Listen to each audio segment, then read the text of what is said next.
The Oblivion Crisis by Praxis Sarcorum, Imperial Historian. A summary of the events stemming from the assassination of Emperor Uriel Septim VII.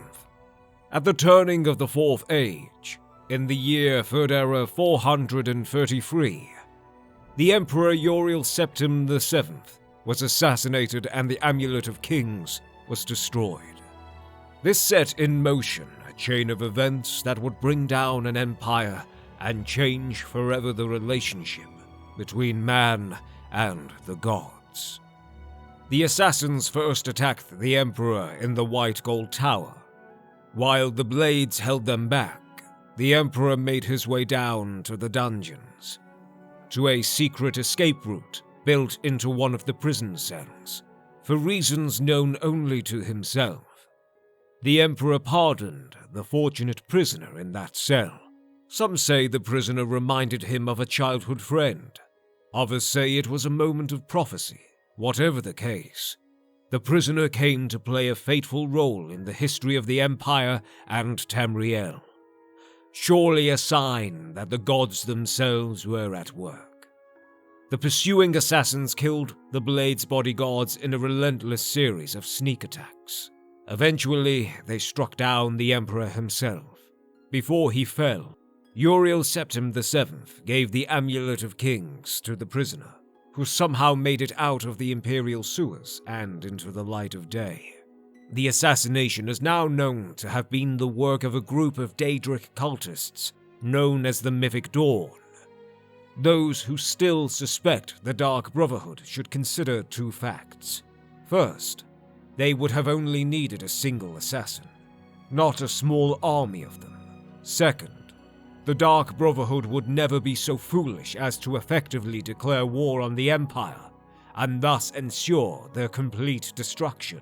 Witness the eventual fate of the Mythic Dawn. The Amulet of Kings next surfaced at Waynon Priory, near Coral. Joffrey, secret Grand Master of the Blades and head of the Priory, took possession of the amulet. The messenger was sent off to Kvatch to find a lowly priest named Martin. Unbeknownst even to himself, Martin was the bastard son of Uriel Septim VII, and the last heir to the Ruby Throne. He alone could use the Amulet of Kings to light the dragon fires that wards the barrier between Tamriel and Oblivion, and save the world from the Mythic Dawn plot. The prisoner arrived at Kvatch to find it overrun by daedra that had poured in from a newly opened Oblivion Gate, the start of the empire-spanning devastation of the Oblivion Crisis. How the prisoner closed the gate is not recorded. Once closed, Martin and the surviving Kvatch guardsmen drove back the daedra. Now known as the Hero of Kvatch, the prisoner and Martin returned to Waynon Priory, only to find the Priory sacked and the amulet taken.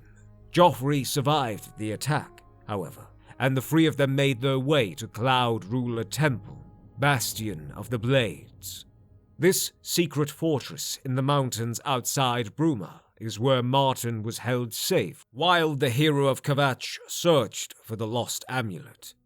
Knowing only that a mysterious group called the Mythic Dawn was behind the assassination and theft of the amulet, the Hero of Kvatch was sent to locate the cult. With the help of Boris, a blade in the service of the Emperor, they somehow used the commentaries on the Mysterium Xerxes, esoteric works by the madman Manka Cameron, to direct them to the Mythic Dawn's secret lair. Scholars familiar with the commentaries claim the location is not directly mentioned in them. How they did this remains a mystery.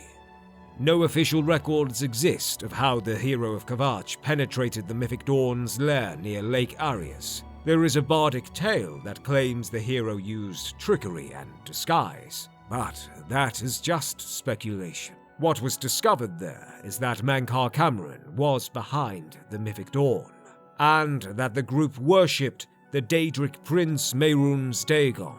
Manka Cameron believed himself to be a direct descendant of the Cameron usurper, the infamous pretender to the throne of Valenwood. Somehow the hero escaped with the Mysterium Xarxes itself, the holy book of the Mythic Dawn cult.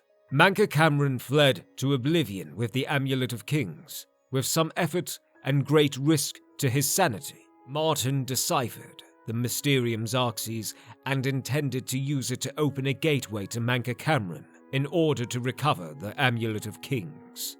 Before Martin could perform the ritual to open the gateway, Mehrunes Dagon opened an Oblivion gate outside Bruma. The hero of Kvatch saved the city and Martin by entering the gate and closing it before a daedric siege engine could destroy Bruma and Cloud Ruler Temple. Many songs and stories have been told of this battle, and I will not retell them here. The hero of Kvatch was now also known as the savior of Bruma. With the city and Cloud Ruler Temple safe, Martin opened the portal to Manca Cameron's paradise. The details of what transpired in this place have not been recorded. All that is known is that the savior of Bruma traveled to this paradise, killed Manca Cameron, and returned with the Amulet of Kings.